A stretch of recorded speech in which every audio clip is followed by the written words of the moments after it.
Assalamualaikum warahmatullahi wabarakatuh semua. Terima kasih kepada yang sudi join saya pada malam ni.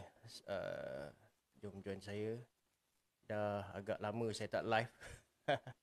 Jadi malam ni saya ada kesempatan sikit lah untuk live. Jom kita sama-sama sembang sekejap. Sekejap guys, saya nak setting ni sekejap.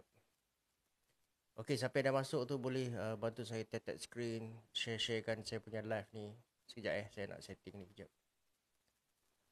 Terima kasih semua yang sudi masuk live show saya sekejap Okey, saya baru kembali live setelah lama tak live dan juga apa ni? Kerana saya ada beberapa projek yang saya kena selesaikan. Tapi hari ni saya ada kesempatan, jadi saya live lah sekejap. Lagi satu sebelum sebelum apa ni? Chelsea main start pada jam 11.30 nanti. Jom kita just bual-bual lepak-lepak kejap lah. Okay guys, Assalamualaikum warahmatullahi wabarakatuh semua. Sesiapa yang boleh dah masuk ni, bolehlah komen dekat bawah dan juga bantu saya sharekan live ni. Terima kasih banyak-banyak. Perkenalkan diri, salam perkenalan daripada saya. Saya Elan Nazri bin Hamdan dan juga terima kasihlah kepada sesiapa yang follow saya dan support saya punya live. Okay, saya punya video-video. Kyo-kun, Waalaikumsalam. Terima kasih Kyo-kun. Anda adalah orang pertama yang komen pada malam ni. Terima kasih banyak-banyak. Apa khabar? First, Mifora. Okay, terima kasih Mifora. Sudi join saya punya live show. Hadir dari Ganu. Oh, hadir dari Ganu. Syakir Arifin. Terima kasih. Uh, Terengganu dah tak ada pembangkang Jadi ini adalah, tak apalah, kita harapkan supaya semuanya baik-baik saja. Apa ni? Apa ni, kempen PRN pun dah lepas, kita kena move on lah. Okay, tapi at the end of the day kita doakan yang baik-baik sajalah.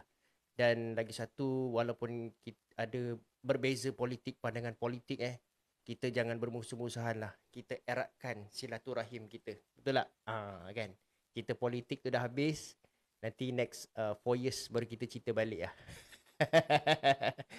Bang, PN menang 3 negeri boleh jejaskan keyakinan ekonomi terhadap pelabur ke? Saya rasa tak ada masalah lah guys. Saya rasa pada pandangan saya is not, dia bukanlah satu orang cakap tu apa, perubahan besar di dalam politik pun. Dia adalah macam still tiga sama. um, saya tak rasa dia akan ada impact lah, unless kalaulah berlaku satu keadaan di mana banyak negeri-negeri ni dah bertukar tangan. Itu saya tak pastilah. Okay, mungkin ada impact lah, tapi untuk keadaan sekarang ni saya tak rasalah dia ada kesan sangat kepada kita punya ekonomi. Apapun yang negeri di bawah PN tu, jagalah negeri anda baik-baik. Okay, jaga negeri anda baik-baik. Yang di bawah PH ni, jagalah negeri anda baik-baik. Yang penting ahli ahli Dewan Undangan Negeri yang dilantik tu kena jalankan tugas dengan baiklah. Kalau sebab sekarang ni kita kena tahulah bahawa tidak lagi zaman macam saya budak-budak dulu, zaman saya kecil-kecil dulu yang mana Barisan Nasional is very dominant pada masa tu. Dan sekarang ni kita tak boleh, okay? Kita tak boleh nak cakap okay you akan dominan ke, tak ada. Pada saya is open game. Sesiapa sahaja boleh rampas sesiapa. Kan tidak ada lagi orang cakap tu kerusi yang selesa lah. Bang, BRICS tu apa? Okey, BRICS tu adalah gabungan di antara negara-negara, contohnya macam apa ni? Russia, China, okey. Itulah ada beberapa negara, India, South Africa. Dia adalah satu gabungan negara lah yang mana mereka ni ada orang cakap tu apa? Kepentingan bersama ekonomi lah. Ada orang cakap BRICS ni dia akan mewujudkan currency sendiri. Waalaikumsalam, terima kasih semua. Brazil, betul-betul Azmi Ismaon, Brazil. Okay. Jadi dia adalah sebuah negara, negara terdiri daripada sekumpulan buah negara yang mana dia orang ni ada kepentingan. Aizat, terima kasih Aizat. Bagi saya gift.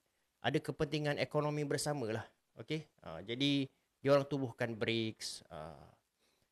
Dan dijangkakanlah bahawa diorang ni akan menggunakan diorang punya mata wang tersendiri dan lari daripada US dollar. Lebih kurang macam itulah. BRICS Summit hujung bulan ni ya. Tapi kita tidak boleh mengharapkan bahawa BRICS ni dia akan mewujudkan diorang punya satu currency baru dalam masa terdekat lah. Okay. Ramai orang tanya saya ada possibility ke BRICS nak tubuhkan mata wang dia sendiri. Pada pandangan saya untuk buat masa ni tidak macam gitulah. Pada saya untuk sesebuah gabungan tu mewujudkan diorang punya satu mata wang tersendiri, masih jauh lagi perjalanan. Saya tak nampak yang BRICS boleh tubuhkan perkara tu sekarang dalam masa terdekat. Okay, sekejap saya pin. Okay guys, saya nak share sikit saya punya cap economist ni, saya dah pin dekat situ Sesiapa yang berminat boleh dapatkan lah. Saya punya cap ekonomi ni saya baru je restock. Okay, siapa yang minat boleh dapatkan cepat sebab cap ni dia memang cepat habis lah kan. Kalau lambat memang habis lah. Okay, jadi terima kasih semua. Waalaikumsalam. Okay, terima kasih yang bermasuk tu guys jadi macam tu lah guys BRICS. Tapi walau bagaimanapun perjalanan BRICS ni saya rasa masih jauh lagi lah. Masih panjang lagi lah. Banyak lagi perkara-perkara yang mereka perlu finalisekan. Saya dapat banyak knowledge dari video abang. Terima kasih. Bang, apa advantage and disadvantage untuk pengeluaran KWSP kepada ekonomi? Oh, tak habis lagi cerita KWSP. Nak dengar ke? Apa advantage and disadvantage? Okay. Saya minta maaf kalau saya terlepas you all punya komen soalan tu. Saya minta maaf sebab mungkin ada ramai orang tanya. Saya tak sempat nak jawab. Saya cuma boleh jawab satu-satu lah. Okay. Pada pandangan saya ni, pandangan saya secara jujur lah Jangan marahlah kalau tak bersetuju. Okay. Pada pandangan saya, KWSP ni sebenarnya dia ada peranan tersendiri di dalam ekonomi kita. Dia ada peranan tersendiri guys. Dia sebagai satu tabung yang mana kalau kita tengok dia adalah satu sumber bagi kerajaan untuk mendapatkan pinjaman dalam negara. Pinjaman kerajaan ni dia terdiri daripada dua lah, iaitu pertama pinjaman luar negara, yang kedua adalah pinjaman dalam negara. Okay. Awak fans Rafizi kan? Saya fan Rafizi. Awak ada tengok tak Dark Amy Awak ada tengok tak satu video tu yang mana saya kritik Rafizi? Dia dapat view 1.2 juta. Apa kita tengok video tu? Video tu saya mengkritik Rafizi dapat penontonan 1.2 juta. Pergi cari video tu. Saya kalau Rafizi ni kalau dia betul saya cakap betul. Kalau dia tak betul saya cakap tak betul lah. Itu saya straight. Pada masa tu orang yang tak sukakan Rafizi menjulang saya. Bila saya setuju dengan Rafizi, orang cakap saya ni orang peminat Rafizi pula. Macam tu lah lebih kurang guys Ada satu video tu saya kritik Rafizi lah pasal Reserve Bank negara, pasal ringgit punya intervention. Dapat tontonan 1.2 juta. Pergi cari balik video tu. Itu membuktikan lah bahawa saya tidak berpihak kepada mana-mana pun. Siapa yang saya rasa patut ditegur, saya tegur je. Straightforward. Okay. Tadi saya cerita pasal apa lah. Dekat dah hilang. Pasal KWSP lah. Okay. KWSP ni dia adalah satu institusi yang menyumbang cakap tu apa, sumber pinjaman dalam negara lah. Okay. Kalaulah tidak ada tabung-tabung, contohnya macam KWSP, dia punya dana tu habis dan sebagainya kan. Jadi kerajaan ni tidak ada sumber lah untuk mendapatkan pinjaman dalam negara. Terpaksa pinjam dekat luar negara. Jadi saya rasa, dan of course lah kalau keluarkan KWSP, kita punya consumption power, kita punya kuasa beli memang naik. But at the same time, kita pun dah nampak juga kesan ekonomi kepada, of course consumption tu naik, bagus bahawa orang ada kuasa membeli, orang boleh meningkatkan kegiatan ekonomi, betul. Tapi pada masa sama ada dia punya side effect dia. Side effect dia apa? Iaitu peningkatan di dalam inflation. Peningkatan dalam inflation tu dia punya side effect. Macam kita makan ubat biasanya kita ada side effect. Itu side effect dia. Cuma kita tak boleh nak biarkan inflation itu meningkat dalam keadaan yang tidak terkawal. Sebab at the end of the day, kita semua akan terbeban akibat daripada inflation tu. That's why bila inflation tu dah start pick up, bank negara terpaksa naikkan OPR untuk reduce balik inflation tu ke bawah. Dan kalau korang tengok sebenarnya apa yang berlaku selepas pengeluaran EPF tu memang betul dari segi data inflation naik. Sekejap saya nak pin. Okay, terima kasih. Dan inflation naik dan itulah kesan dan akibatnya. Okay, itu kebaikan dan keburukan lah. Okay. Bro, ulas pasal lira lost value. Saya tak alert lagi pasal cerita tu. Nanti saya tengok Okay, terima kasih. Sebab saya lately ni saya kalau you all perasan saya dah lama tak live sebenarnya sebab saya ada banyak projek saya nak selesaikan. Bang, ulas pasal gold window closure 1970 di US dulu bang. Gold window closure ni bermaksud adakah kejatuhan Bretton Woods ke apa? Tendang muda jauh-jauh. Jangan macam tu lah. Okay. Betul budak-budak PN kena belajar pas ni buka tak apa. Okay. Bro, betul ke IMF dianggoti oleh Pro-Nolio Society? Saya tak pasti. Saya tak boleh nak cakap apalah. Itu kalau saya tak berani bercakap tentang satu perkara yang saya tidak ada facts yang kukuh lah. Okay. Tapi sebenarnya macam ni lah guys. Pandangan saya macam ni pasal IMF. Okay, saya cerita sikit lah pandangan saya pasal IMF. Nak dengar tak? Okay. Ni pandangan saya tentang IMF. Sebenarnya guys, kita tidak boleh mengatakan bahawa semua yang IMF cakap itu betul. Tak.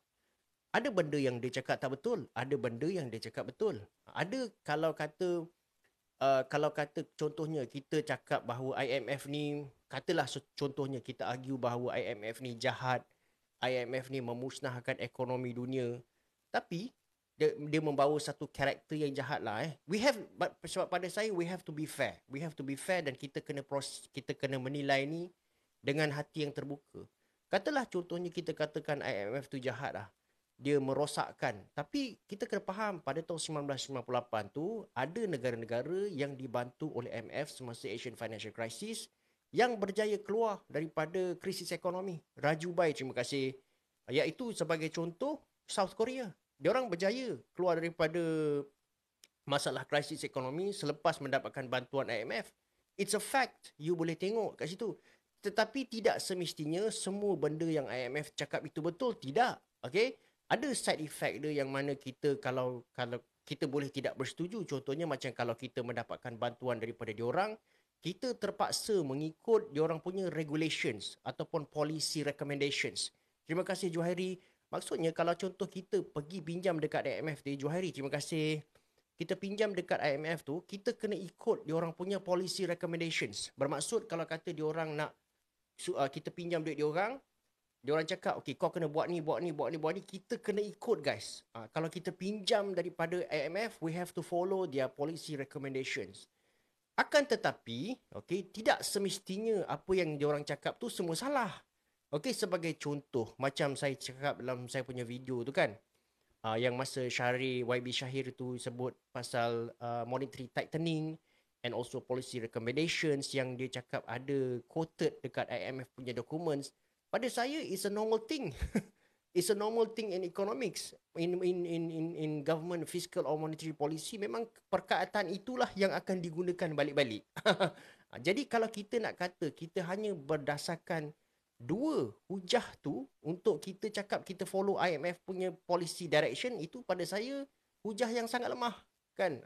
Pada saya lah, hanya kerana sebab kalau you baca research paper, you baca economics punya buku, dia akan always gunakan benda tu, monetary tightening and also policy recommendations, unless semasa kalau kata contohnya lah kita berhadapan dengan masalah inflation. Masa kita punya inflation pick up, they start pick up, and then IMF pula cakap kita boleh implement loose monetary policy. Itu dah salah. Tapi kalau inflation kita pick up, dia cakap tightening monetary policy, itu betul. Dah benda betul, kita nak cakap macam mana? Betul tak? Dah betul-betul, kita cakap betul lah. Kan? So, bagi saya, masalah kita ni kadang-kadang saya tak kira lah sama ada you berpihak kepada parti politik yang mana pun, itu hak masing-masing. Tapi kita kena ada consciousness dari segi ilmu supaya kita tidak mudah dipergunakan oleh orang-orang tertentu lah untuk kepentingan politik masing-masing. Sebab apa yang saya nampak adalah sebelum saya buat TikTok ni, ramai orang-orang tertentu yang menggunakan teori-teori ekonomi ni untuk kepentingan diorang. Padahal benda tu memang totally salah. Kan? Jadi tugas saya adalah untuk menjedarkan korang lah. Okay? Kalau korang suka, sukalah. Kalau korang tak suka, tak apa. Tak ada masalah. But at least saya sudah cuba untuk bercerita tentang perkara yang sebenar. Okay? Okay guys, sambung promote sikit saya punya topi ni dan juga saya punya baju ada dekat saya punya apa ni? Saya pun sambil kita berbual lah dekat saya punya TikTok shop tu saya ada pinkan siapa berminat untuk dapatkan cap ni bolehlah pergi kepada saya punya TikTok shop Dan guys, bantu saya tap-tap screen lagi bagi naikkan kalau boleh sampai ke 20k. Saya sebenarnya terpaksa end live mungkin pukul 11 lebih sebab hari ni malam ni Chelsea main kan, Chelsea lawan Liverpool. This is the first game for Chelsea. Jadi saya terpaksa end live nanti pukul 11 lebih ke macam tu. Untuk saya prepare tengok Chelsea lah. Okay. Atuk Mahdi pinjam IMF 1990 dulu saya tak pasti. Dan beli topi. Terima kasih Syarul, terima kasih. Tengok gambar depan baju. Gambar depan baju saya macam ni. Ni. Okey. Ni gambar depan baju saya. Yang saya pakai ni adalah saiz XL. Saya pakai ni saiz L. Saya boleh pakai L dengan XL saya boleh pakai. Tapi yang saya pakai sekarang ni adalah saiz L lah. Cuma yang dekat saya punya TikTok shop tu cuma ada 2 je tinggal. Saiz L dan juga XL. Kain apa baju tu saya tak pandai guys kain apa tapi kain biasa lah. Tapi dia kain yang berkualiti lah. Orang cakap tu ada kualiti sikit lah. Bang, if PRN ada efek pelaburan kan? Tidak. Okay. Guys, pasal PRN ni saya rasa lah tak kira lah kita ni daripada politik-politik yang mana pun kita kena saling menghormati. Dan pada saya, perkara sekarang ialah kita kena start move on. Guys saya sebenarnya open to any political parties punya idea ke apa, tak ada masalah lah. Tapi at the end of the day, negara kita ni kena move ke depan. Kalau kata contohnya kita nak tukar the federal government ke apa, tak apa tukarlah nanti masa next PRU kalau government sekarang ni tak perform, jom kita tukar ramai-ramai. Saya tak ada masalah, serius. Kain cotton, terima kasih kain cotton. Terima kasih siapa yang dah beli. Saya suami isteri selalu lain video-video Nazri Hamdan, terima kasih. Bang, tulisan ekonomi tu bukan sulaman benar. Ni adalah sulaman, ni adalah yang saya pakai ni bukan sulaman, tapi yang saya jual tu sekarang ni sulaman. Yang saya pakai sekarang ni bukan sulaman. Sebab ini adalah batch-batch awal dulu yang masa KJ condemn topi saya teruk tu, itu bukan sulaman guys Itu batch first tu bukan sulaman, tapi yang batch sekarang ni saya keluarkan dia adalah sulaman lah. Salam bang, moga sihat selalu. Terima kasih. Saya dah beli topi. Alhamdulillah. Terima kasih Shirley. Okey, terima kasih. Apa pendapat abang untuk PHBN lepas ni? Apa patut diorang buat untuk maintain dia power? Okey. Okey, saya bagi pandangan ni bukan saya penyokong seperti siapa-siapa. Saya dah ulas dalam video saya lah. Yang pertama saya rasa okey, ni just sebagai pemerhati lah. Saya terus terang guys, saya cerita dengan korang. Saya adalah fan-sitters. Saya fan-sitters, maksudnya saya duduk kat tengah pagar. Okay? Ni saya punya pemerhati lah. Okay? Pemerhatian saya lah. Nombor satu, apa yang diorang kena buat sekarang ni adalah memastikan segala dasar-dasar ekonomi yang kerajaan buat sekarang ni dirasai oleh rakyat bawah. Adakah rakyat bawah ni dah cukup merasai polisi-polisi ekonomi yang kerajaan sedang buat sekarang ni? Walaupun kerajaan kata dia jimat belanja, menjimatkan defisit, kita punya hutang semua dia perbaiki semua. Tapi adakah rakyat bawah ni rasa? Itu soal dia sekarang ni. Adakah rakyat bawah ni merasai kenikmatan dia? Kalau kata rakyat bawah ni tidak merasai kenikmatan dia, itu nombor satu dia kena, itu adalah cabaran lah bagi PHBN. Itu nombor satu. Kita kena, yang kedua saya rasa communication tu kena baikilah. Terutamanya dekat kawasan luar bandar. Yang mana saya rasa solid kawasan luar bandar PN pegang. Tahniah kepada PN kerana berjaya kontrol kawasan luar bandar. Okey, saya ucapkan tahniah kerana dia orang berjaya kontrol kawasan luar bandar dan ini adalah something yang PHBN kena buat something lah. Yang ketiga saya fikir adalah leadership dan juga leadership bagi BN. Sorry to say lah BN and UMNO. UMNO lah terutamanya, okey. Leadership tu kena do something lah. Saya tak nak cakap apa-apa nanti saya melebihi orang-orang tertentu, okay? Tapi saya boleh cakap leadership kena baikilah, okay? There is something you must do on the leadership of UMNO himself lah. Sebab apa yang saya nampak banyak vote swing. Banyak vote swing. Vote yang sepatutnya pergi kepada UMNO tu tak pergi kepada UMNO, pergi kepada PN. Okay? Itu sikit-sikit lah cerita pasal politik. Okay. Alright. Bernas relevan. Bernas will still relevant. Subsidi, sebenarnya bernas, subsidi kepada padi ni still relevant. Walaupun dia sebenarnya tidaklah memberikan satu pulangan yang lumayan balik kepada negara kita. But at the end of the day, sektor-sektor kritikal, saya maksud saya, sektor-sektor kritikal macam padi ni perlu sentiasa diberikan bantuan. Tak kira lah guys, dia memberikan balik pulangan kepada kita ke tidak. But at the end of the day, sektor-sektor kritikal ni kita kena jaga.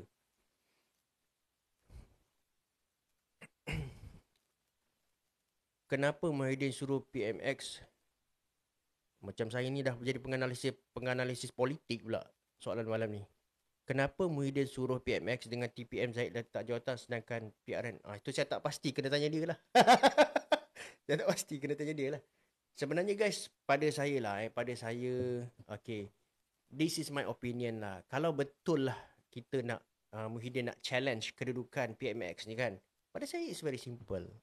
Bring the motion of vote of confidence dekat parlimen, tu je. Undi percaya dekat parlimen, lawan. Lawan dekat situ. Okay?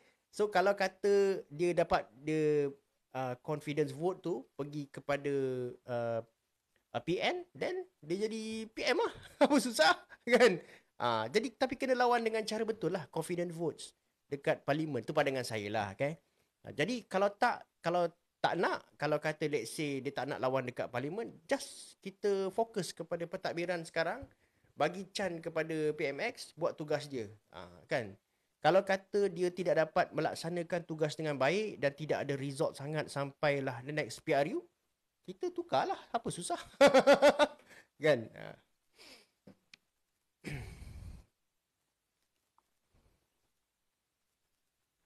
Bang, saya dah beli cap. Terima kasih Raja Saiful. Cerita pasal aktiviti ekonomi masa Malaysia surplus pada tahun 1990-an dulu. Okey, pada tahun 1990-an tu kita digelar sebagai economic tigers lah. Asian tigers ke macam tu. John, terima kasih John. Yang mana kita punya ekonomi pada masa tu growing, double digit dan salah double digit ke dalam lingkungan 9% macam tu lah GDP kita, antara yang terbaik lah dekat rantau ni kita masa tu kita berhadapan dengan economic boom. Economic boom, kita punya ekonomi semua bagus, kita dipanggil sebagai apa ni orang cakap tu, Asian Tigers lah pada masa tu. Ada banyak lah, terlalu banyak yang saya tak ceritakan pada malam ni. Tetapi saya boleh katakan lah, lots of things, contohnya macam kita, contohlah manufacturing sector kita pada masa tu, orang cakap tu growing dengan bagus. Tetapi pada masa tu, manufacturing kita growing disebabkan oleh cheap labour. Macam contohnya, syarikat-syarikat asing daripada luar ni melabur dekat negara kita ni sebab diorang nak mendapatkan satu advantage dari segi tenaga buruh yang lebih murah lah, macam tu.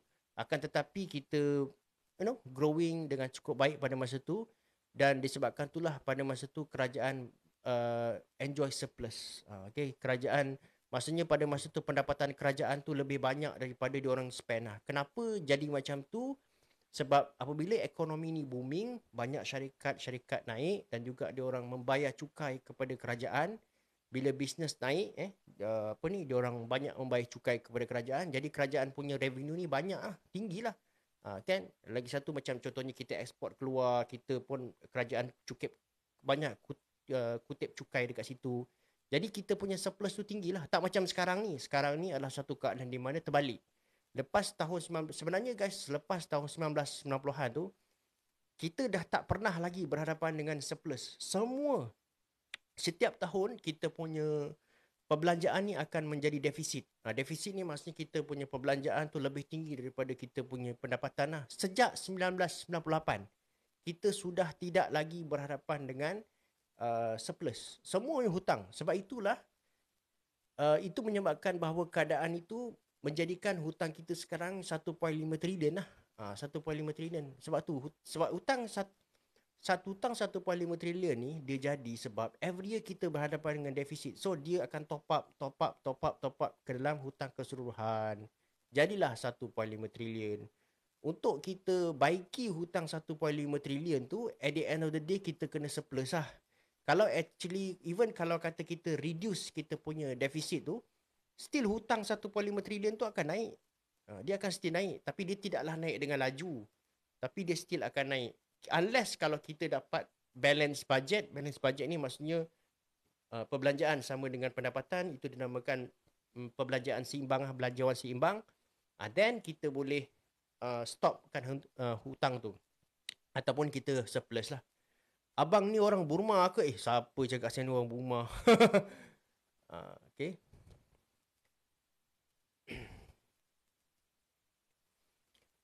Bang, grade abang bagi untuk ekonomi Malaysia sepanjang 9 bulan PH teraju sekarang ni. Kalau anda tanya saya, sebenarnya ada beberapa ekonomi indicators yang dah mula menunjukkan pertumbuhan petunjuk yang positif lah. Sebagai contoh macam kita punya inflation dah start jatuh, headline inflation kita dah start jatuh kepada 2.4%. Lepas tu kita punya unemployment rate tu jatuh kepada 3.4%. Okay, lepas tu kita tengok, kalau kita tengok ada tanda-tanda berlakunya orang cakap capital inflow ke dalam negara kita.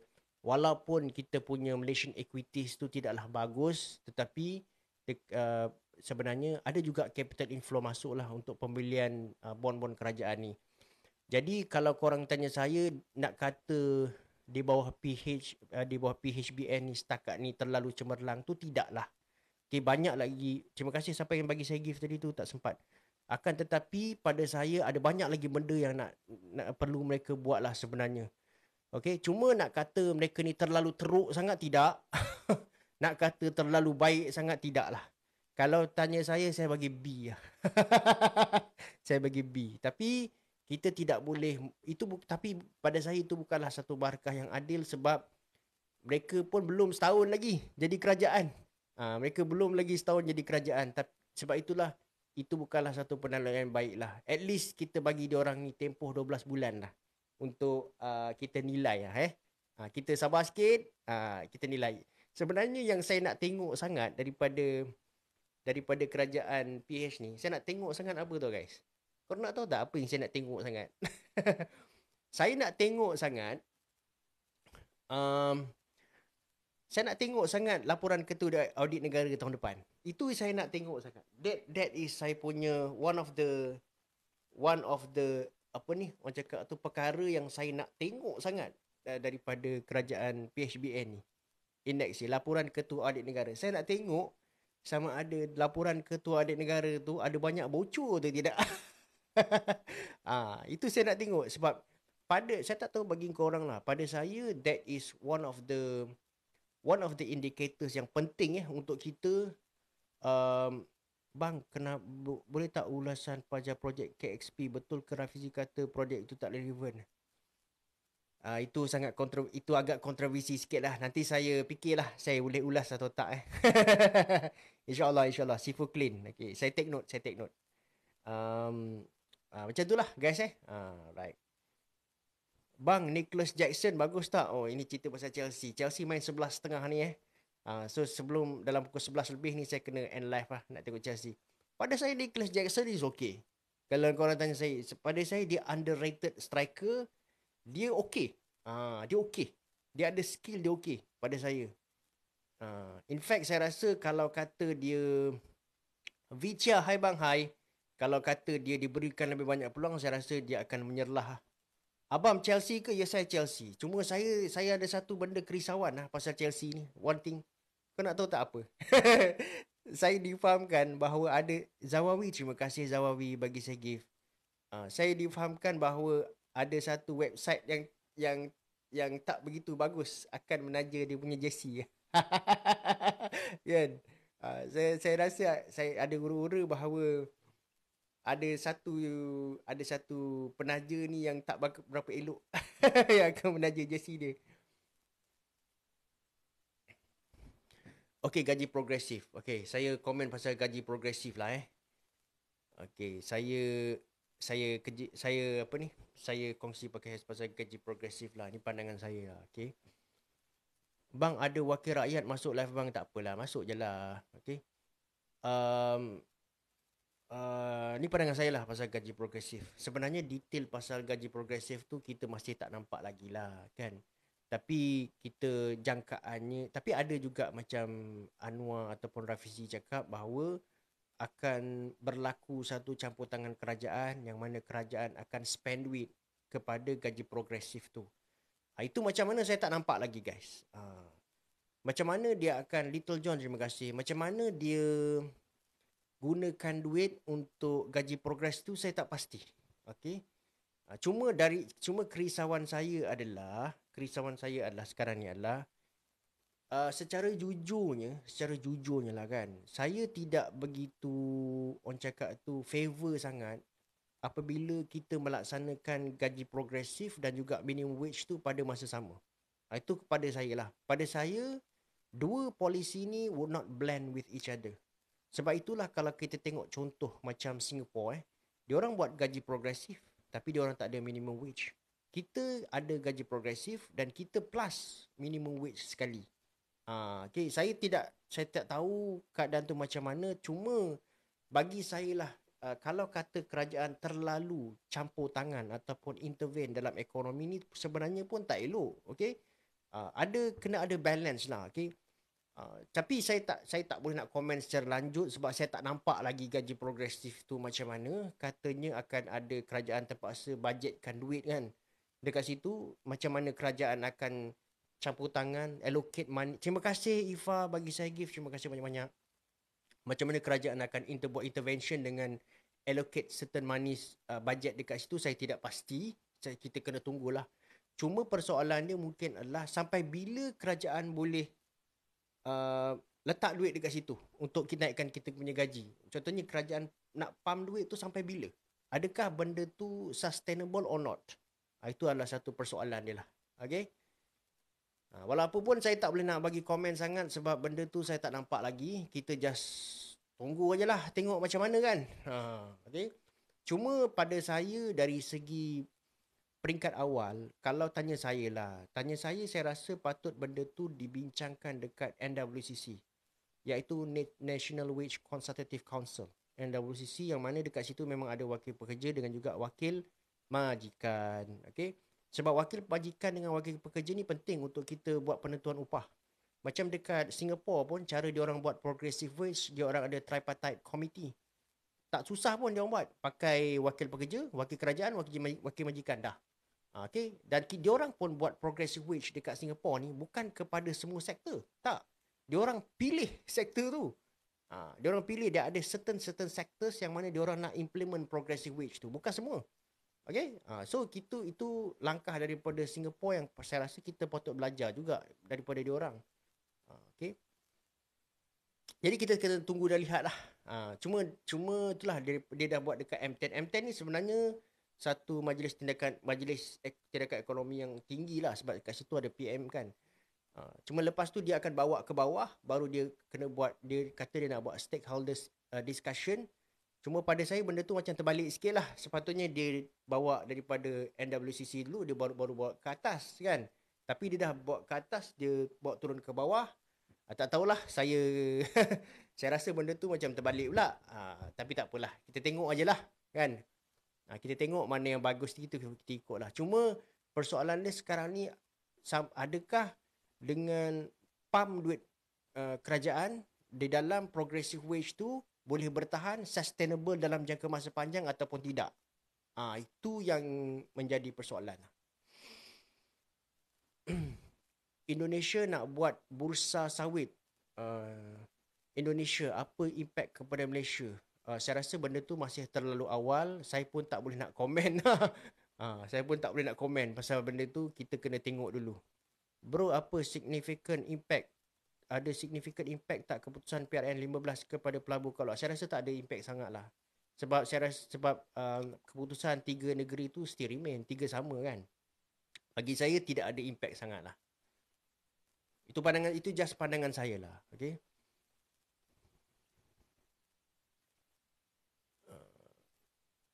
Bang, jom tengok Chelsea nanti. Ya.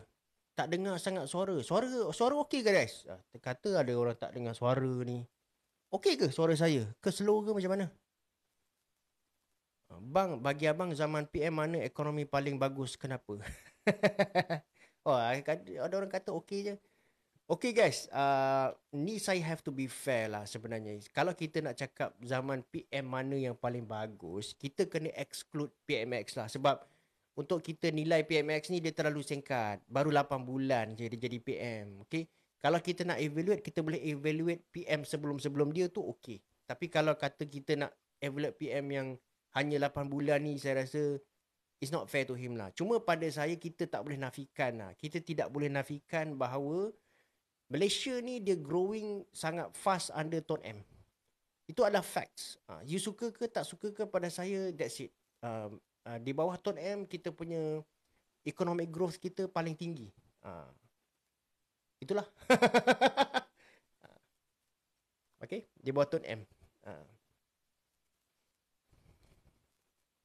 Tunggu tahun depan, okay.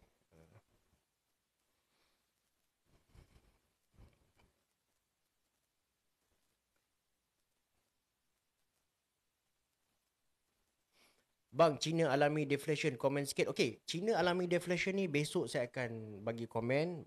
Memang saya plan nak buat video tu. Okay guys, saya nak cerita pasal China. Okay, apa yang berlaku dekat China sekarang ni Okay, untuk pengetahuan korang China sekarang ni dia bergerak ke arah deflation ataupun deflasi. Deflasi ni apa? Deflasi ni dia adalah satu keadaan di mana apabila dia lawan kepada inflation lah. Dia lawan kepada inflation, itu kita panggil sebagai deflation. Biasa deflation ni dalam 0% inflation ataupun bawah 0% inflation tu kita panggil deflation lah. Dia lawan kepada inflation. Jadi dalam keadaan deflation, dia bermaksud bahawa paras harga jatuh. Okay? Kebanyakan harga dekat market ni jatuh. Deflation ni dia sebenarnya bahaya disebabkan apa tau? Disebabkan dia ada satu jangkaan rasional. Dalam ekonomi ni kita ada satu kita panggil sebagai rational expectations macroeconomics ataupun REM. Yang mana kita ni dalam rational expectations ni kita akan bertindak mengikut keadaan ekonomi semasa. Sebagai contoh lah dalam konteks rational expectations, contoh katakanlah korang ingat tak masa satu ketika dulu di mana apabila harga terima kasih don't listen, terima kasih bagi saya give. Apabila kan kata contohnya kan the following week kan, dulu kan harga minyak kan dia berubah setiap minggu kan, korang ingat tak dulu? Bila orang tahu bahawa harga minyak tu dia akan naik pada the following week, okay, besoknya harga minyak akan naik kan. Terima kasih sampai bagi saya give tadi. Apa orang buat? Orang akan beratur kan dekat stesen minyak, ingat tak? Satu ketika dulu di mana bila harga minyak tu berubah dalam setiap minggu, orang akan beratur kan, betul tak? Orang akan beratur sampai minyak tu habis. Betul tak? Ada kes di mana stesen minyak habis. Itu dinamakan rational expectation bila orang dapat menjangkakan. Sama macam contohnya dulu masa kita COVID, ada ura-ura di mana ada orang cakap, oh tak lama lagi darurat. Apa orang buat? Orang akan pergi ke supermarket, habiskan semua barang-barang beli untuk persediaan sebelum darurat. Lonely, terima kasih bagi saya give. Itu kita panggil sebagai rational expectations. Panic buying dan sebagainya. Itu rational expectation. Dalam deflation pun, dia ada konsep rational expectations juga. Kenapa tau? Okay. Bahayanya deflation ni adalah apabila orang nampak harga barang semakin jatuh.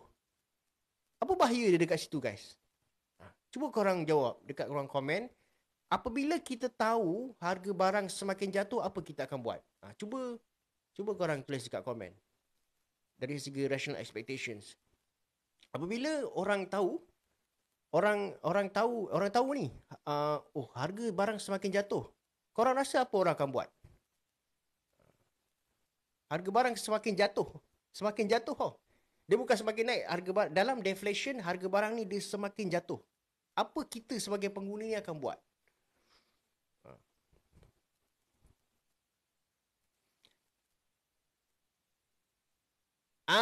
Ada satu jawapan tu. Itu dia. Itu jawapan dia. Saya dah nampak. Okey. Menunggu time harga jatuh baru beli. Betul tak? Stop spending people stop spending, people bila kata deflation berlaku bila kata contohnya harga tu stop turun kan, dalam kepala orang ini adalah rational expectations macroeconomics kalau yang belajar ekonomi tu dia tahu lah. Kalau kata harga tu start jatuh apa orang akan fikir? Orang akan fikir bahawa harga tu akan terus jatuh. Dan apabila orang jangkakan harga tu terus jatuh, buat apa aku nak beli sekarang? Baik aku tunggu. Betul tak? Kalau aku tunggu, nanti harga ni jatuh lagi. So baik aku tunggu minggu depan. Baik aku tunggu lagi bulan depan.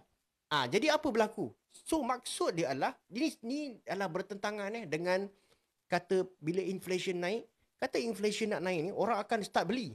Sebab apa? Orang takut tau. Harga nak naik ni. Baik aku beli sekarang. Tapi bila deflation dia terbalik. Bila deflation ni orang akan tangguhkan pembelian. Orang akan stop spending. Okay, orang akan tangguhkan pembelian. Kalau inflation orang akan spend. Kalau kata deflation orang akan stop. Orang akan delay spend. Spending orang akan delay. Jadi bila bahaya deflation ni adalah apabila orang stop spending. Apabila orang berhenti membeli dengan jangkaan bahawa dia rasa harga barang akan jatuh lagi pada masa akan datang, itu akan memberikan impact dan kesan yang besar kepada ekonomi. Sebab when the people stop spending, permintaan dan perbelanjaan aggregate akan jatuh. Dan ekonomi akan jatuh. Okay? Ekonomi akan terus jatuh dan harga akan terus jatuh. Itu bahayanya deflation. Itu adalah Kuala Masai. Terima kasih. Kalau konsep jangan makan ayam kalau harga mahal. So Chelsea nak start Okay, sikit lagi saya stop lah. Terima kasih Nasir Cap. Terima kasih. Jadi orang akan stop spending. Okay, last sebelum saya end saya punya live ni. Jadi kalau sekarang kita tengok daripada perspektif kerajaan kalaulah kerajaan nampak bahawa consumer spending tu jatuh, consumer spending tu start jatuh, apa kerajaan buat? Apa kerajaan buat? Macam mana nak counter deflation tu? Macam mana nak counter deflation, guys? Macam mana nak counter deflation? Okay. Ini saya akan jawab besok di dalam saya punya video. Okay. Besok saya akan buat satu video. Saya akan jawablah soalan ni. Macam mana counter deflation? Dan itulah yang saya jangka bahawa China akan buat tak lama lagi. Okay. Itu saya jangka China akan buat tidak lama lagi untuk counter deflation ni. Okay. Bila saya buat ramalan jangan main-main Saya sebenarnya bukan saya cakap apalah. Ada beberapa ramalan saya dah tepat. Okay, sebagai contoh lah Dulu saya bagi warning. Saya cakap OPR akan naik ke paras normal 3%. Ramai orang tak percaya. At the end of the day, OPR memang pergi pun kepada paras normal iaitu 3%. Lepas tu saya ada cakap ada satu founder tu saya cakap jangan gunakan perkataan itu, nanti bank negara akan trigger. Betul bank negara trigger. Lepas tu saya cakap dengan pasal lepas Rafizi punya ucapan, saya cakap bila ringgit start jatuh, saya jangka BNM akan buat intervention. Betul BNM buat intervention. Okay, sekarang saya nak buat satu ramalan apa China akan buat. Okay guys, terima kasih semua yang join saya punya live show pada malam ni. Besok saya akan buat pasal video China deflation tu, macam mana dia nak counter balik deflation tu.